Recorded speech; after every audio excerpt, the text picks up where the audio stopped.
section 2.3, multiplying fractions. All right, let's take what we learned in the first part of working with fractions and just recall real quick. We talked about prime factorization and how important it was in section 2.1 and 2.2.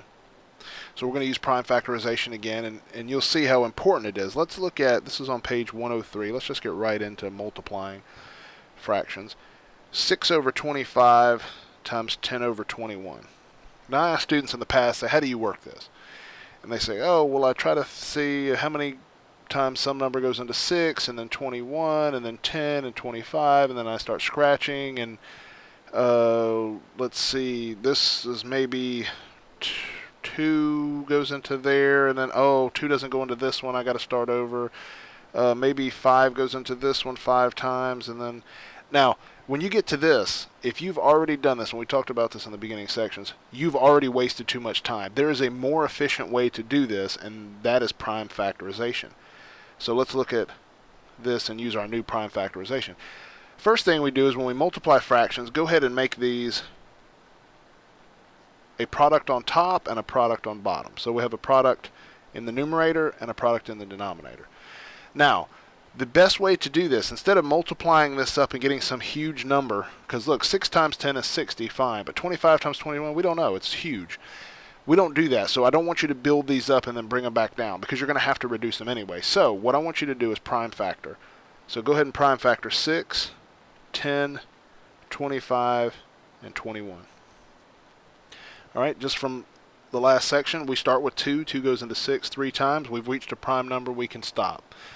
So we know 6 is 2 times 3, and I'll put this in parentheses so you can see it better. That's the 6. Times 2 goes into 10, 5 times, we've reached another prime number, stop, 2 times 5. Alright, now let's do the 25. 2 doesn't go into 25 because it's odd in the ones place. 3 doesn't go into 25 because 2 plus 5 is 7. That's not divisible by 3, so then we go to 5. 5 goes in there 5 times, we've reached a prime number, we can stop. So we have 5 times 5 here. And then 21, 2 doesn't go into 21 because the ones place is odd.